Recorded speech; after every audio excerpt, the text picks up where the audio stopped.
A raíz del aumento de los homicidios de las últimas semanas en nuestro país, el ministro del Interior, Luis Alberto Heber, comparecerá mañana martes en el Senado en régimen de comisión general convocado por el Frente Amplio. Según cifras oficiales, en el primer trimestre del año los homicidios aumentaron un 33%, esto en comparación al mismo periodo del año pasado, lo cual representa que hubo un homicidio cada 22 horas. Más allá del impacto de estos datos, impacto humano e impacto político evidente, los expertos están alertando que se corre un riesgo, que es que en la disputa por el territorio recrudezcan los enfrentamientos y haya una aún mayor escalada de violencia. Hoy en La Letra Chica, homicidios, yo tengo un plan.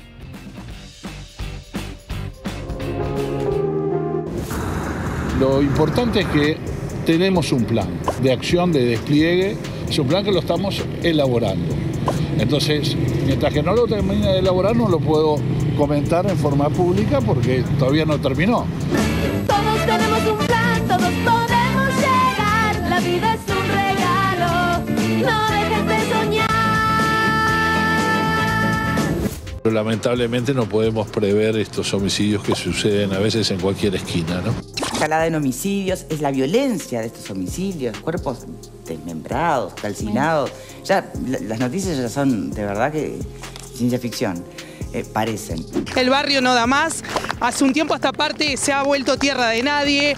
Niños, familias vulneradas por este atropello que hay, una violencia general que hay en la calle. Como vecinos pedimos, por favor, presencia policial en los centros educativos, patrullaje de a pie. La gente está con miedo. Estamos muy preocupados porque se acumula una cantidad de homicidios producto del enfrentamiento de bandas de narcotraficantes. Ha generado una disputa de territorio muy dura. Tenemos un plan que vamos a incentivar la presencia policial y vamos a coordinar acciones con otros ministerios.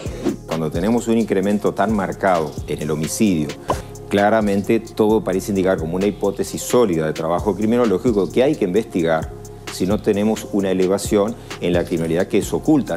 Pero hay responsabilidad de los presidentes de la República, directa, porque cuanto más arriba se está en la cadena política y de gobierno, más responsabilidades se tiene. You perhaps put at the center of your campaign for the presidency getting tough on crime and security issues. You looked at the rising number of homicides, the gang crime, the insecurity in Uruguay. You said, I'm going to fix it. And you had a raft of different laws under this law of urgent consideration. Much tougher policing, tougher sentencing in your courts, tighter drug trafficking laws. It doesn't seem to have worked. I just looked at the latest homicide figures for the first quarter of 2022. They're going up. Y si en algún momento las cosas no salen como los uruguayos necesitan y quieren, no miren al costado. La responsabilidad va a ser exclusivamente del presidente de la República. Muchísimas gracias.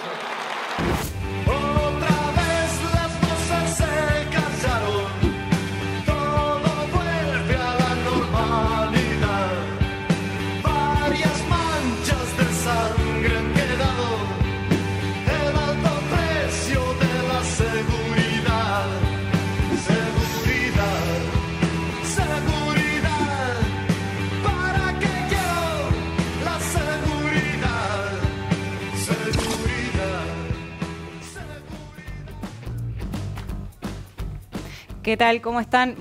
Pero muy buen comienzo de semana. Les damos la bienvenida a La Letra Chica. Jorge Temponi, ¿cómo estás? ¿Qué dice Maite Sarasola? ¿Todo bien? Todo bien, todo bien. ¿Andas bien? Buenas noches. Buenas noches.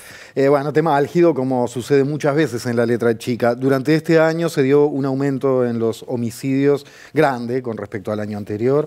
Para conocer de cerca esta situación entonces y ver qué respuestas viene brindando el gobierno y cuáles son las vibraciones políticas de todo este asunto, es que recibimos ya a nuestra columnista Mariana Cianelli, periodista. Mariana, buenas noches. Buenas noches, ¿cómo están? Bien, ¿y vos? Bueno, ¿por dónde empezarías a describir la situación actual? Tenemos más del doble de los homicidios en mayo que los que hubo en mayo del año pasado. Digo por seguir tirando cifras y comparaciones a igual periodo interanuales, pero bueno, ¿por dónde empezarías a describir la situación? Bueno, en primer lugar, como bien mencionaban en el inicio, se ha registrado un aumento en los primeros 3 meses, según las cifras oficiales del Ministerio del Interior, de un 33% más de cantidad de homicidios respecto al mismo periodo del año pasado. En particular, en mayo, según las cifras preliminares, hubo 42 homicidios, muy por encima de los 16 que se habían registrado en mayo del año pasado. Estamos hablando que solo en un fin de semana hubo 7 homicidios en mayo, por ejemplo. Si vemos lo que ha sido estos meses del año, en los primeros 5 meses, se registró 171 homicidios frente a 117 que habían sido en el mismo periodo del año pasado. Obviamente que esto motivó distintos posicionamientos en el ámbito político. El Frente Amplio resolvió citar en régimen de comisión general al ministro Luis Alberto Heber para que brinde explicaciones y también para consultarle sobre cuál va a ser la estrategia de este gobierno con respecto a esta temática. La oposición, de alguna manera, lo que ha planteado en estos días es que lo que sucedió en mayo y también este aumento que se viene viendo en estos primeros meses del año muestran de alguna manera lo que ellos han planteado en estos 2 años, que la baja de las denuncias de los delitos estaban vinculadas a los efectos de la pandemia y a la reducción de la movilidad, como sucedió en otros países, y no a la gestión de gobierno. El gobierno, por otro lado, defiende su gestión y, por ejemplo, el ministro del Interior decía a principios de este año que se había logrado frenar el aumento de los delitos y eso en parte tenía que ver por la ley de urgente consideración, que es uno de los caballitos, ¿no?, de este gobierno. Vemos al presidente de la República, Luis Lacalle Pou, en las últimas horas comentando algo a propósito de esto que es homicidios en particular y situación actual de seguridad en general. Ahí la visión del presidente.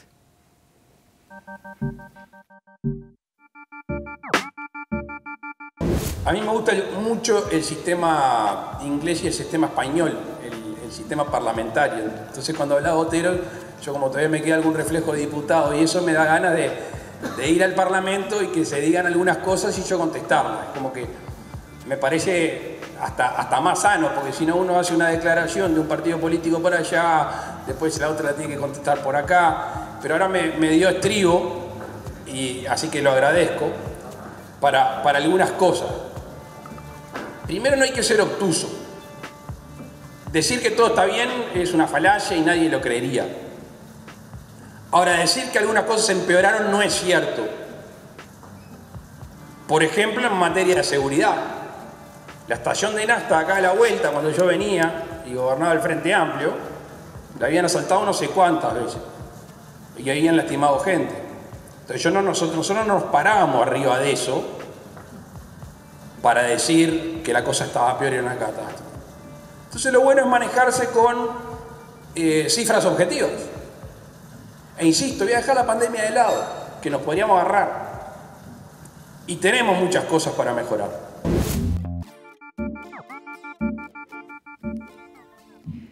Veíamos al presidente de la República, Luis Lacalle Pou. Mariana, en el comienzo, en el tape de arranque, el ministro del Interior, Luis Alberto Heber, decía que tienen un plan, ¿no?, de que existe un plan. ¿Cómo han sido estas reuniones que han tenido con el presidente? Por ejemplo, que hubo varias. ¿Y efectivamente hay un plan? O sea, ¿se conoce un plan? Públicamente no. Después de una reunión con el presidente, el ministro afirmó que como veíamos, que tenía un plan. No dio mayores detalles de ese plan, dijo algunas cosas que tenían que ver con redoblar los esfuerzos de la policía, no ceder ni un metro ante el avance del narcotráfico, pero no quiso brindar mayores detalles. deslizó una idea de aumentar lo que tiene que ver con el patrullaje y la cantidad de vehículos. Esto vamos a tener que ver en la rendición de cuentas si efectivamente se le termina dando al inciso del Ministerio del Interior mayor presupuesto, pero esas eran un poco las líneas que planteó el ministro. También respecto a lo que sucedió en el barrio Peñarol, en mayo, ahí se registraron la mayor cantidad de homicidios, 7 en total en ese barrio. Bueno, el ministro planteó que se habían enviado más patrullas para recorrer el barrio, pero que no se podía prever lo que tiene que ver con, y lo decía así, los ajustes de cuentas entre bandas, ¿no? Y los vecinos se manifestaron. Los vecinos se manifestaron en reclamo de mayor seguridad y, como veíamos también en el tape, de mayor presencia policial. En algunas zonas ellos visualizan que no hay presencia de la policía, pero también en una carta pública plantean lo siguiente, que es, bueno, reclaman al gobierno que junto con expertos, ¿no? y las personas que viven en el territorio se piensen en medidas para mejorar esta situación y se saque un poco de la discusión político-partidaria el tema para pensar un poquito más allá.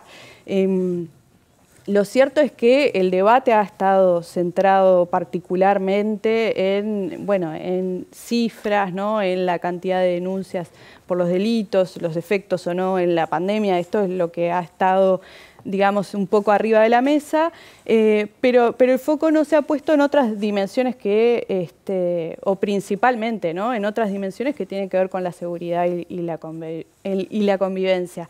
El sociólogo Luis Eduardo Moraz planteaba en Ciudad Viva un aspecto clave, ¿no? Para ver un poco el impacto en el territorio. Bueno, ¿qué pasa con los OCAT, ese programa que trabajaba en el territorio con técnicos, que buscaba la articulación, el desarrollo de la comunidad a través de la articulación entre los ministerios, las organizaciones sociales y barriales?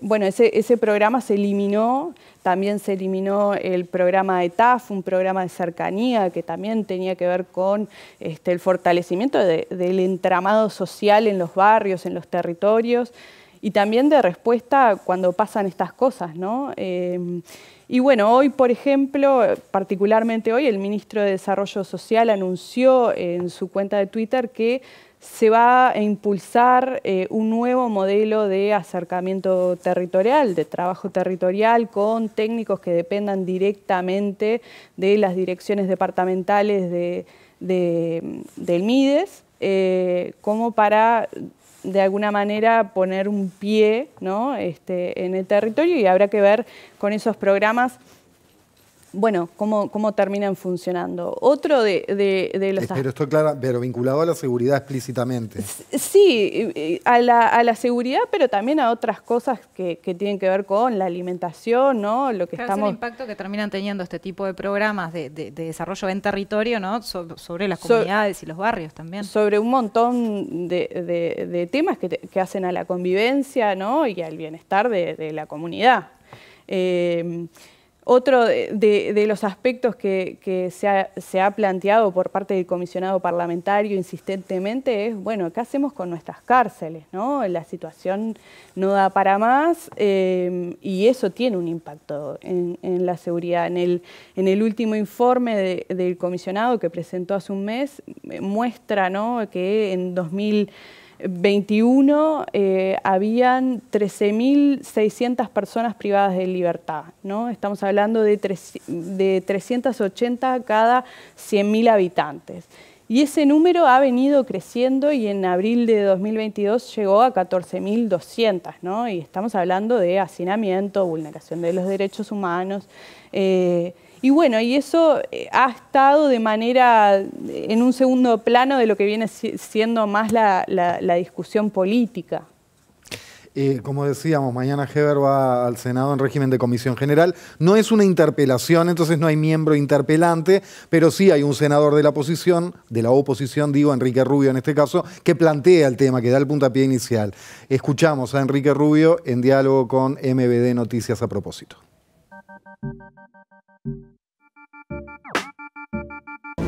Desde fin de año para acá, que eso se ha intensificado en forma realmente muy preocupante. Entonces yo creo que el presidente está manejando información que no es la que registra la realidad. Y por eso nosotros hemos propiciado la Comisión General para que venga el ministro a ver cuál es el plan que tiene. Porque cuando estas cuestiones suceden, termina instalándose en la sociedad una especie de sensación de derrota, ¿no? Que con esto no se puede. Y bueno, y eso es lo peor que nos puede suceder.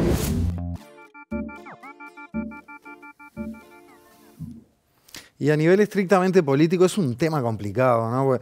Mirá lo que vengo a descubrir. Pero por un lado, se precisarían políticas de Estado, porque los problemas más profundos, más políticas de Estado precisan. Sin embargo, lo ideológico juega en el sentido que unos ven soluciones de un tipo y otros de otro, y que además se mueve el tablero político buscando hacer caer fichas del otro lado, como ha sucedido siempre. ¿Qué se puede esperar de esto de mañana? Que, como decíamos, no es una interpelación, pero es una ida al Senado del ministro.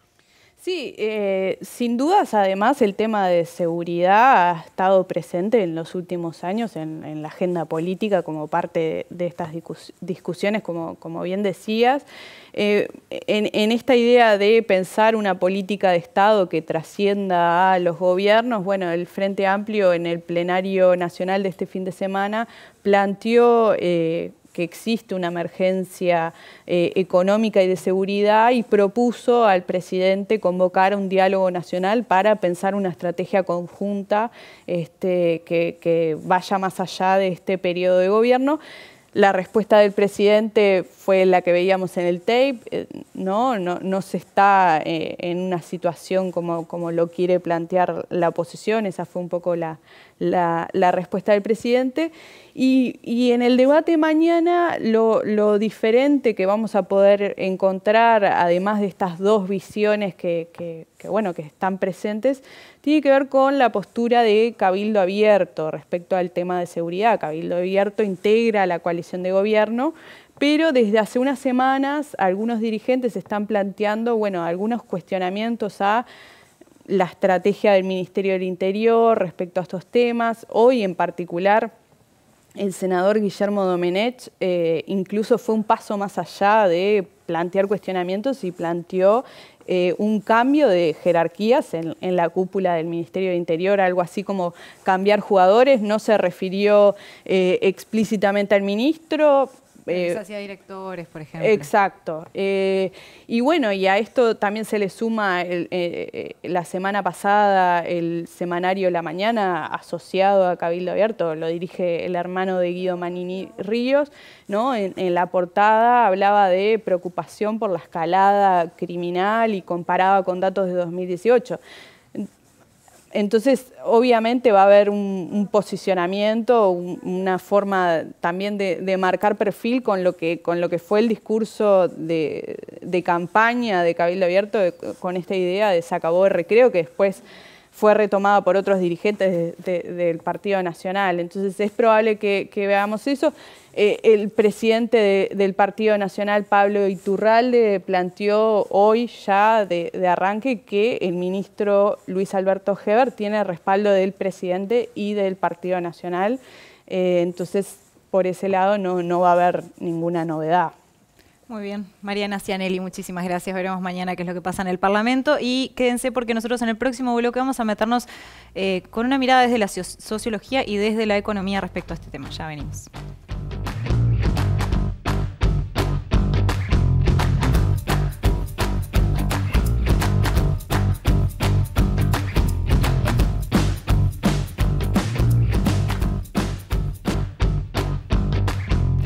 25 minutos pasan de las 9 y seguimos en vivo con La Letra Chica. Como les comentábamos, en este bloque vamos a intentar aproximarnos a el por qué pasan estos hechos tan violentos, esta mayor expresión de la violencia que son los homicidios en nuestra sociedad, y para eso lo vamos a hacer de la mano de Nilia Viscardi, quien es docente e investigadora de la UDELAR, además de doctora en sociología. Buenas noches. Buenas noches. Bienvenida.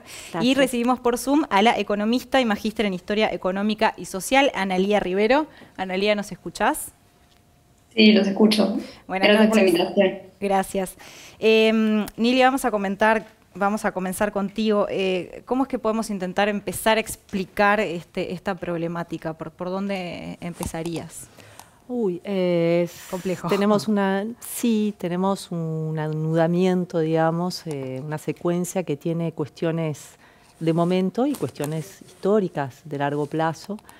En términos analíticos, en general, los sociólogos hablamos de modelos y creo que no podemos dejar de insistir en palabras como capitalismo tardío, individualismo negativo, desigualdad, pobreza, riqueza, consumo, un conjunto de elementos propios de nuestro modelo capitalista avanzado a la latinoamericana, en una posmodernidad que está muy sesgada por la dificultad de tener una perspectiva crítica.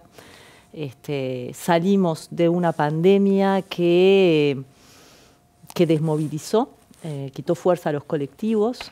Hoy en día estamos recuperando nuestra vida colectiva paulatinamente y con una gran dificultad social para mirar los fenómenos desde una perspectiva integral y de conjunto.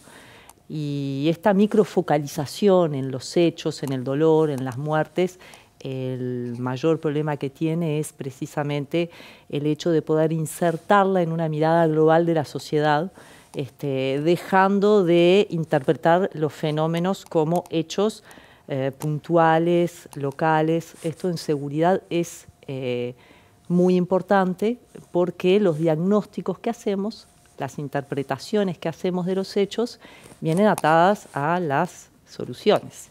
Y hoy estamos, por cierto, en una crisis de violencia muy grande, pero que es cada vez más el auge del modelo de control social que retroalimenta la violencia que esa crisis genera. ¿Qué vendría a ser ese modelo de control social? Radicalización de un concepto de seguridad que equivale a control, represión, policía, con una dificultad para volver a una perspectiva integral en la cual, por un lado, pensemos en políticas sociales y, por otro lado, logremos comprender que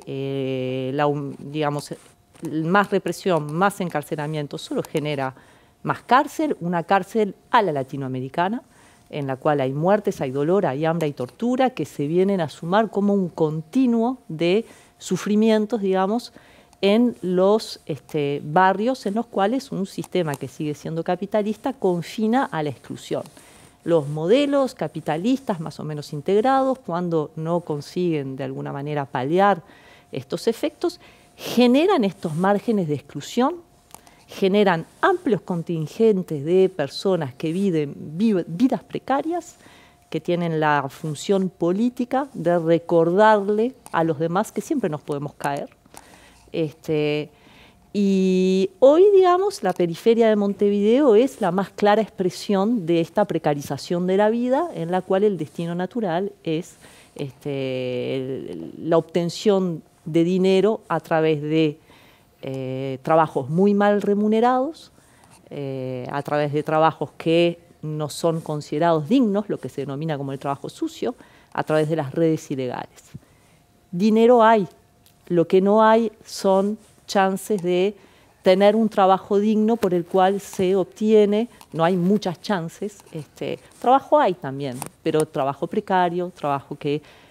Ahora, esto no es un fenómeno aislado, esto tiene, digamos, una integración y se vincula a los sectores que se siguen enriqueciendo, a los que viven integradamente, todos aquellos que estamos en una zona de confort y tenemos dificultades en comprender que nuestro modo de vida también, en las reglas actuales sociales, genera estos contingentes de exclusión.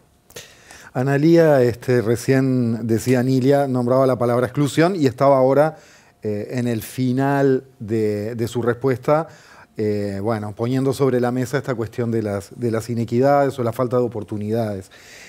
Según tu experiencia, tu camino de investigación, de trabajo, ¿con qué variable de la economía se puede vincular el aumento de los homicidios? Sabiendo que estamos hablando de un tema multicausal y complejo, ¿no?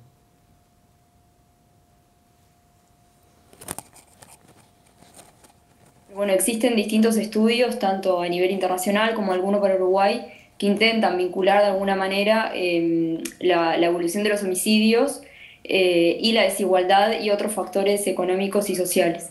Hay un gran número de trabajos que para periodos cortos, de 20 años o menos, encuentran sí que hay una correlación entre la desigualdad y los homicidios y bueno, que a veces se atenúa si uno tiene en cuenta, por ejemplo, la pobreza, porque puede ser la pobreza lo que está explicando un poco más los homicidios que la desigualdad, pero bueno, esa correlación existe.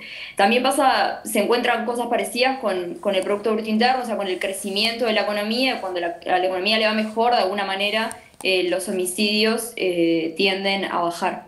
Para el caso uruguayo, en realidad, y para el caso de los países de América Latina en general, no tenemos estudios como de muy largo plazo, sino que tenemos estos que comentaba de 20 años o menos, y bueno, el que tenemos para Uruguay, en el que trabajé yo en mi tesis de maestría, de alguna manera, intenta ver como en un periodo de 100 años cómo han ido evolucionando esas cosas, los ciclos económicos de alguna manera y los homicidios. Y en realidad lo que vemos es que la primera parte del siglo XX, desde 1900 hasta 1940 más o menos, es como difícil poder decir algo porque la serie de homicidios tiene un poco de ruido, pero a partir del 40 sí vemos un claro descenso de los homicidios, en donde llegan a su mínimo histórico en Uruguay, que puede estar vinculado de alguna manera con esta expansión del estado de bienestar que todos conocemos de la década de los 40 y demás, y a partir de los 80 es que esto de alguna manera se rompe y el crecimiento de los homicidios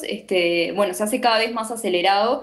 Y a mí me parece súper importante esto que decía Nilia, como de pensar en el contexto, en cómo evoluciona esta variable. Los homicidios es algo que en Uruguay crece desde la década de los 80 y no ha parado de crecer, lo ha hecho con mayor fuerza en las últimas décadas, y esto es un patrón que a nivel mundial los homicidios están decreciendo en el mundo en general, si uno mira como muy, muy largo plazo, y en Uruguay aumentan.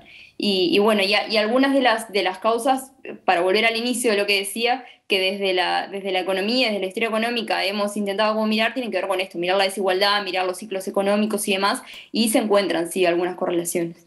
Nilia, continuamos un poco contigo. Nos estamos como acostumbrando de alguna manera de ver en los medios las palabras ajuste de cuentas, disputas territoriales del narcotráfico. ¿Qué hay realmente en disputa? ¿Cuáles son los poderes que se están jugando en esto? Bueno, la pregunta ya contiene una respuesta. Los medios de comunicación forman parte de los poderes que hay que activar, y yo creo que una política de seguridad que tienda a promover una cultura de paz no puede ni siquiera ya pensarse sin pensar el rol que los medios de comunicación tienen en, por supuesto, difundir información, pero interpretarla. La interpretación... Nos acostumbramos mucho, perdón, pero también para agregar a esto de que hay un homicidio, por ejemplo, y se dice, bueno, tenía 2 antecedentes penales, exacto, o 3. La forma en que se difunde esa información y se la interpreta es clave, y toda política de seguridad debe pasar por una política de medios. Esto es un capítulo aparte. Y sobre, digamos, los poderes, ahí es donde precisamente cuando uno escuchaba a los colegas colombianos que hablaban después de la desestructuración del cartel de Cali, intentaban explicar esa violencia difusa, ¿no? ¿Qué estructuras se encuentran? Y es como la sensación, o sea, eso buscamos, poderes que se expresan en instituciones o personas que podemos identificar.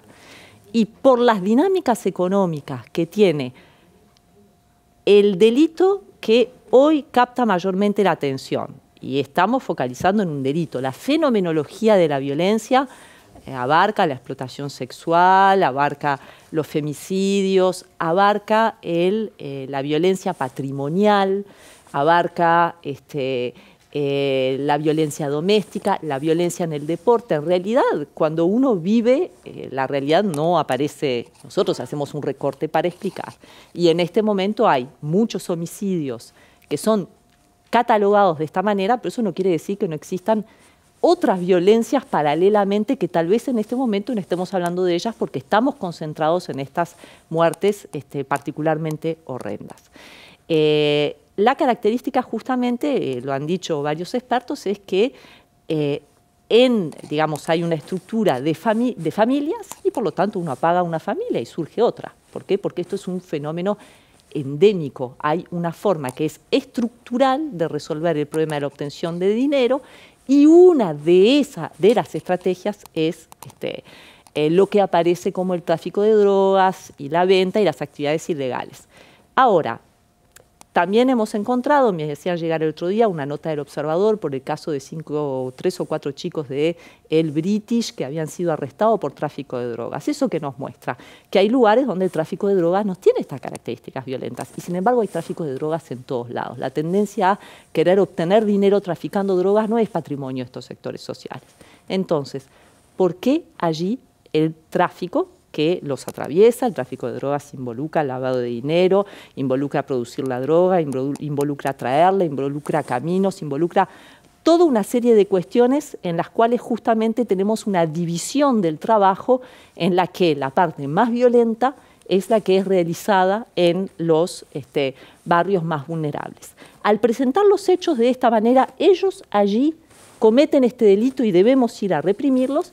Lo único que estamos haciendo es quedarnos en una manifestación del problema y estamos yendo a pasos agigantados en Uruguay al impulso de un discurso que solo promete la militarización de la seguridad. Creo que tenemos que empezar a hablar de otras políticas de seguridad y creo que estamos muy lejos de eso hasta que este paradigma de seguridad no haga crisis culturalmente, hasta que no se haya comprendido que la forma de resolver el problema es, digamos, solo reproducirlo y correrlo. Y con eso termino. La teoría criminológica te lo explica, y así como te vende el paquete del Banco Interamericano, porque la internacionalización de las políticas de seguridad es otro elemento que es fundamental y tiene lugar, la famosa teoría de la gelatina o el efecto gelatina. Yo ataco el delito acá y se me mueve para allá. O sea que no se va a resolver, solo se corre, porque es un problema estructural. Entonces, justamente en la medida en que la actual política siga centrándose en apagar un fuego, militarizar más la seguridad, ejercer más la mano dura, pero no pensar las causas estructurales del problema, va a seguir actuando con una política que, ya se sabe, ya lo han dicho muchos expertos, pero no se termina de asumir en el sentido común, con estas características suma otra forma más de violencia a la violencia ya instalada. Este modelo está lejos de resolver eso que pide, que es más seguridad. Podrá apagar un fuego, pero a la larga el escenario es este. Y lo interesante es que la fuerza del discurso del populismo penal es tal, es que aún fracasando sistemáticamente y todos los días, la gente no ha aceptado aún, porque no se ha explicado bien, que en este modelo no vamos a ir hacia una pacificación de la seguridad. Nilia, para cerrar contigo por hoy, primero, si tenés... Analía, para cerrar contigo por hoy. Primero, si tenés algún comentario de lo que decía Nilia recién. Y segundo, con respecto a el aumento permanente de los homicidios, constante de los homicidios en las últimas décadas en Uruguay. Esto ha trascendido los vaivenes económicos, es decir, han seguido permanentemente en aumento, van dos en una para el cierre. Sí, en realidad sobre lo que decía Nilia, me parece como súper interesante esto de lo estructural del problema y de pensarlo en esos términos. Capaz que es más como un detalle hasta como estadístico del trabajo en el que estuve participando, pero lo que nosotros vemos en la serie de homicidios es que tiene una fuerte inercia, y una fuerte inercia quiere decir que es difícil afectarlo con políticas de corto plazo, y eso puede tener que ver básicamente con lo que venía como diciendo Nilia, como de lo estructural de este problema y de la necesidad de pensar unas políticas que puedan ver esa cosa un poco más grande. Y sobre la pregunta... Quizá me la podés repetir. Sí, cómo no. Que más allá de los vaivenes económicos, digo, de crecimientos o decrecimientos del PBI, es una línea ascendente constante la de los homicidios. Sí. Igual, viste, en la década de los 80 en realidad y los 90 tenemos como a nivel, en términos económicos, como esa parte más como de la desregulación de la economía, la apertura del Estado, la apertura, la desregulación, y eso puede tener que ver más con lo que pasó con las primeras décadas. Lo que pasa a partir del 2002 es todavía un poco como incierto en términos económicos, porque Uruguay ahí sí tiene una baja pronunciada del índice de Gini y de la desigualdad, como la medimos en economía, pero eso no correlaciona con los homicidios. Sí tenemos la crisis del 2002 ahí, que fue como un evento como súper importante, pero no vemos tan claro la correlación con los homicidios. Y ahí es súper importante también esto de poder seguir investigando en la materia y que cada vez más gente desde estas disciplinas, que son la economía, la historia económica, pueda también empezar como a generar nuevo conocimiento para terminar de entender qué es lo que está pasando en estos últimos años. Analía Rivero, gracias. Cerramos contigo y nos reencontramos en una próxima charla. Muchas gracias. Bueno, Nilia Viscardi, muchísimas gracias a ti también. Me quedó resonando eso de populismo penal, me pareció interesante para tratar quizás en otro programa. Sí, y cuestiones. ¿Se me pueden caer 3 obviedades según mi costumbre? ¿Cómo no? Venga. Las soluciones a corto plazo venden más que las de largo plazo. La violencia vende más que la paz. Y son elementos acerca de nuestros facilismos humanos que conspiran contra las soluciones profundas, me parece, ¿no? Es decir, hay que también remar contra eso. Sí. Y también, digamos, destacar que tal vez lo grave no sea solamente la cantidad de muertes que hay, sino la dificultad de lograr un esclarecimiento de las muertes, la idea de que, bueno, como se habla de narcotráfico, vamos a tener un plan para atacar al narcotráfico. Bueno, también tenemos que tener un plan cuando aparecen mujeres descuartizadas, cuando aparecen niños violentados, o sea, es un problema integral el de la violencia y focalizarlo es un error. Y eso de alguna manera se va a reproducir sistemáticamente.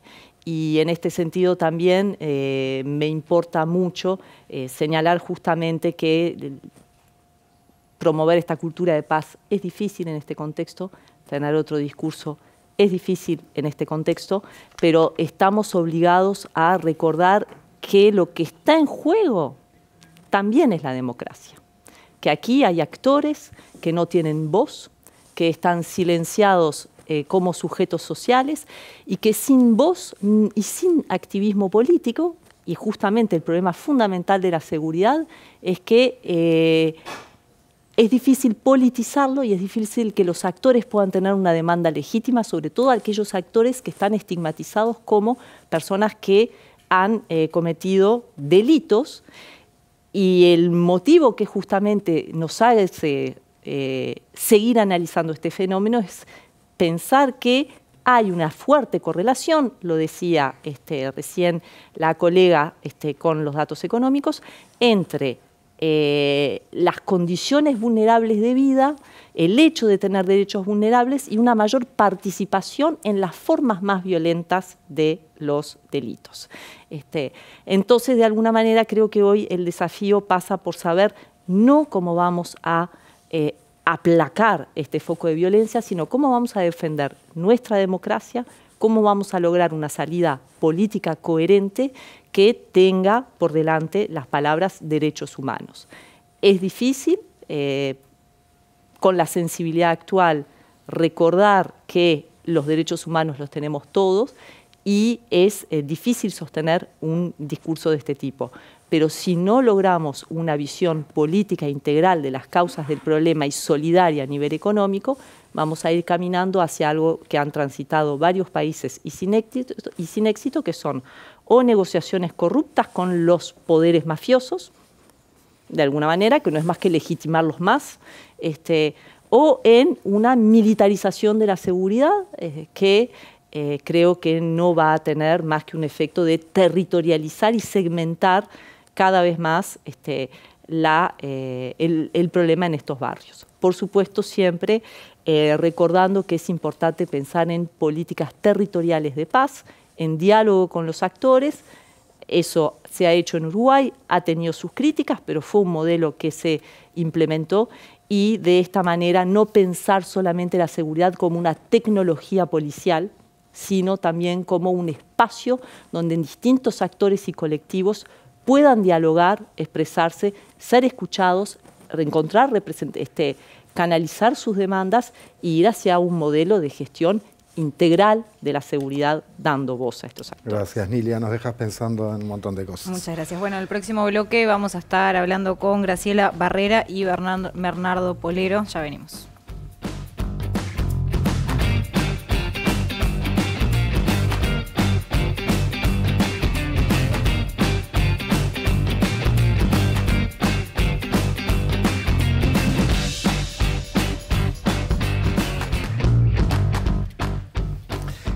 Nos metemos en historias duras, dolorosas, pero que de alguna manera nuestros invitados se han venido acostumbrando a charlar de esos de sus historias, para buscar un aporte social desde lo particular. Allá vamos.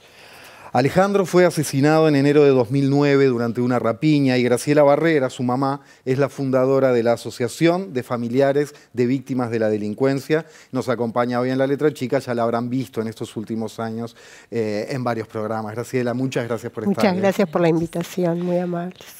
Hace 2 años, Bernardo Polero recibió un llamado que cambió su vida y la de su familia para siempre. Su hermano Andrés, de 42 años, había sido asesinado. El robo de su auto parece ser el móvil de esa tragedia.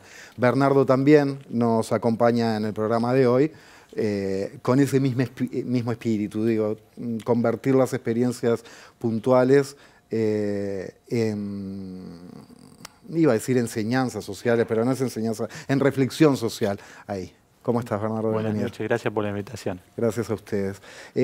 Va para los dos, empezando por Graciela. Cuando ves repercusiones políticas del tema de la delincuencia, de los homicidios, reuniones del presidente con el ministro del Interior, etcétera, y las reverberaciones que tiene esto a nivel político, a nivel de gobierno, oposición, etcétera, ¿qué pensás con respecto a ese enfoque? ¿Qué te pasa por la cabeza? ¿Qué sentís? ¿Qué te nace comentar? Mira, en realidad, después que pasó lo de Ale, yo siempre estuve trabajando por lo que había sucedido. Primero por las víctimas, porque en realidad fuimos tocando políticos, fuimos tocando puertas, hasta que formamos a Favide junto a otras 2 familias. Y en ese momento era como que a uno lo que sentía era decirles: venga, siéntese en mi lugar un ratito, le cedo mi silla, así usted va a poder ver lo que se sufre, lo que se siente, y que no me tenga lástima, sino simplemente busquemos soluciones. Bueno, así fue que se formó a Favide, y que gracias a todo ese trabajo que se fue haciendo, gracias a que hubieron personas políticas, porque el Ministerio del Interior de la era Bonomi, a pesar de todo lo que digan, es gracias a eso que Favide tuvo su lugar, existió. ¿Por qué digo esto? Porque tuvimos un local donde hoy se atiende mucha gente, tuvimos una cantidad de ayuda desde el punto de vista de UDELAR, que en convenio con el Ministerio del Interior se formó el primer consultorio penal en donde la atención a la víctima es gratuita, y hoy hay varios casos que están trabajando la gente del consultorio. Hay atención psicológica, hay una ley a la pensión.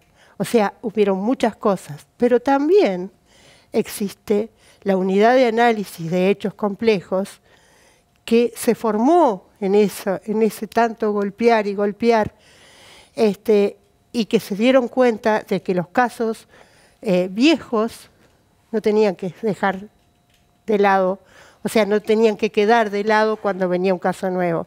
Y de la misma forma se formó el registro de las personas privadas, del ADN de las personas privadas de libertad, que hoy en el caso Lola hemos visto su resultado, ¿verdad?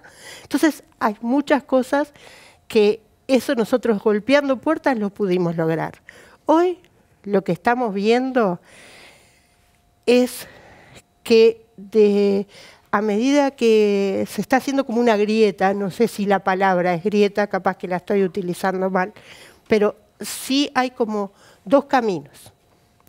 Aquellas personas que son víctimas por cómo se les dice ajuste de cuentas o lo que sea, parece que la familia no existe, parece que no son víctimas. No sé si me explico, si soy clara. Clarito. Encuentro eso, la diferencia para mí es eso. Y que hay políticos que sí nos han comprendido a las personas que sufrimos y que, a ver, vuelvo a repetir, es sentarse en este lugar porque jamás hubiera pensado que iba a pasarme esto a mi familia. Bernardo, para vos, ¿cómo es el encare que se le da a nivel político y social cuando se habla, por ejemplo, de homicidios? Escribías, las víctimas no son simples números, por ejemplo. Sí, claro. Evidentemente que el tema de la seguridad, y en particular el tema de los homicidios, es un tema que está siempre presente en la agenda política por la gravedad que tiene. Uno como familiar, al haber estado en el lugar de perder a un ser querido, lo ve de otra manera, de otra perspectiva. Y bueno, desde ese momento nosotros podemos verlo de otra manera, que es distinta a la que pueden abordar los actores políticos. Porque los actores políticos lo ven en términos de gestión o en términos de cómo impacta en su gestión. Y esa perspectiva de los familiares tiene que ser un poco incluida en la visión y en encontrar soluciones a esto. Creo que el trabajo que se ha hecho a partir de la Fundación de Alfavide ha contribuido mucho a esto. Yo tenía conocimiento, antes de que sucediera el asesinato de mi hermano, tenía conocimiento de que existía. Y bueno, el haberlo vivido me llevó justamente a valorar mucho más el trabajo que se hace desde esa perspectiva. Sí, dale. No, que estaba pensando que, o sea, ninguno de ustedes dos, a pesar de todo el dolor que han transitado, manejan discursos de odio, digamos, ¿no? ¿Cómo ha sido ese proceso? Porque a veces capaz que es más fácil, creo que se escuchan más discursos de odio en la política, por ejemplo, decir que se maten entre ellos o ¿cómo es? Tú sabes que en mi caso particular, yo, por supuesto que al principio uno se le vino el mundo abajo, no sabía por dónde salir, dice, ¿por qué a mí? Y yo llegué a escribir en ese momento, en el pizarrón de la Avícola Nuestra, 3 o 4 bestias nos quitaron a Alejandro, ¿no? Y lo digo y lo hice.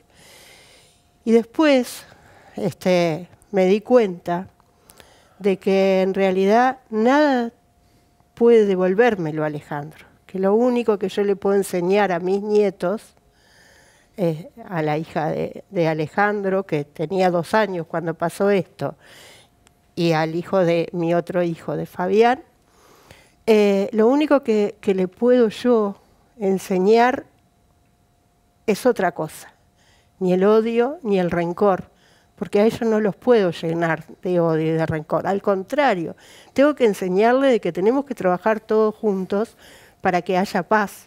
Yo integro un grupo que se llama Víctimas por la Paz, que existe en la Argentina, y que la verdad es que, aunque a ustedes les parezca mentira, hay muchísima gente que piensa como nosotros.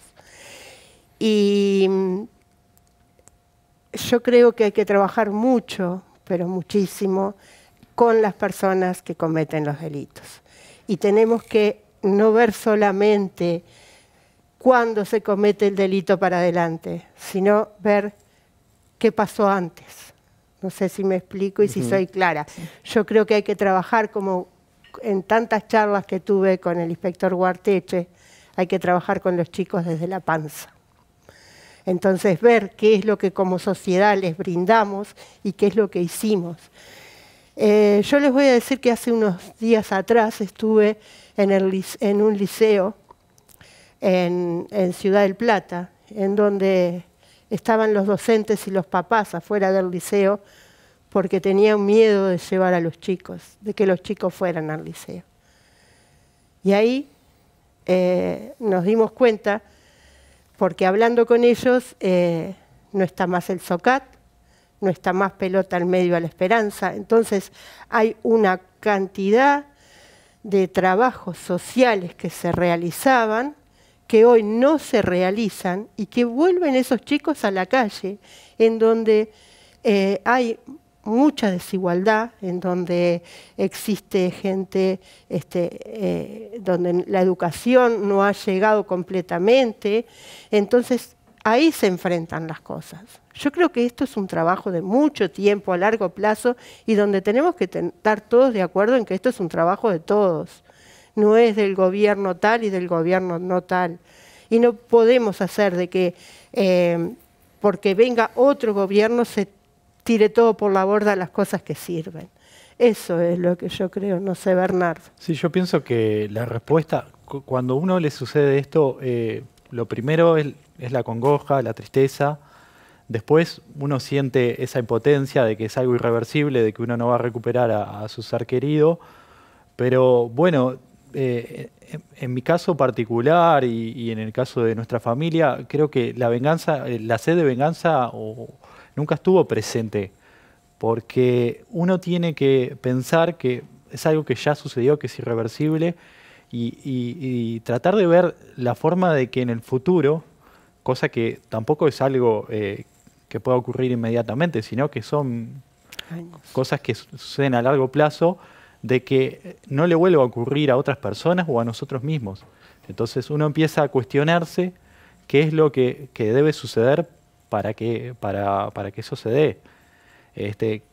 Pienso que en mi perspectiva el odio y aportar más violencia no es una solución, justamente es parte del mismo problema. La violencia como respuesta a la violencia.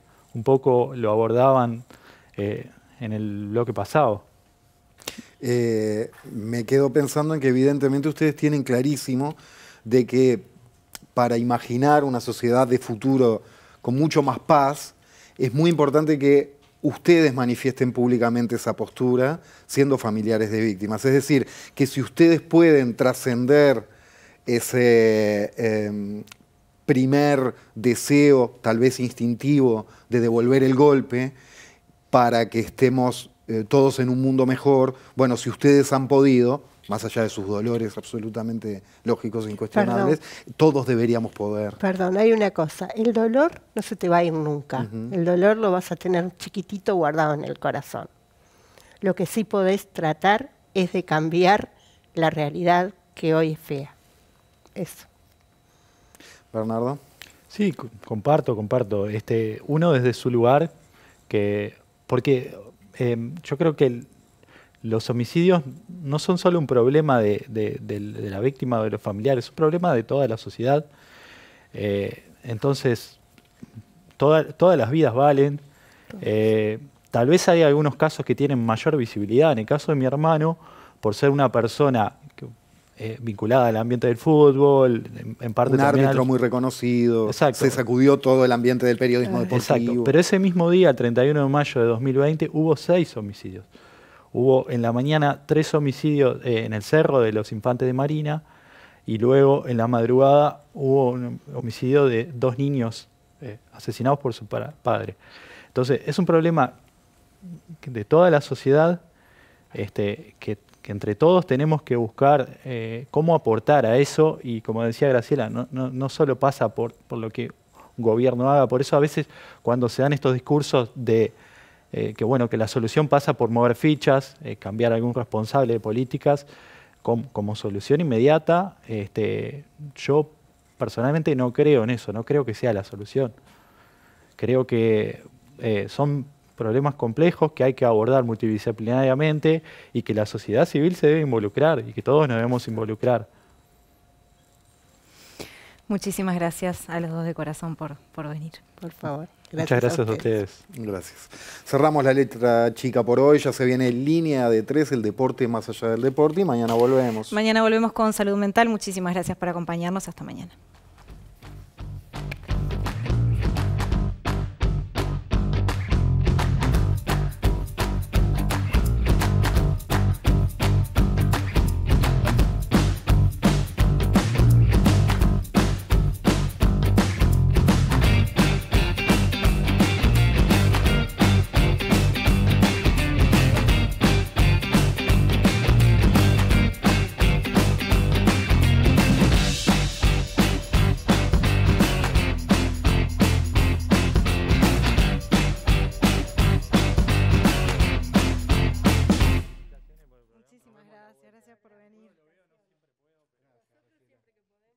Muchas gracias.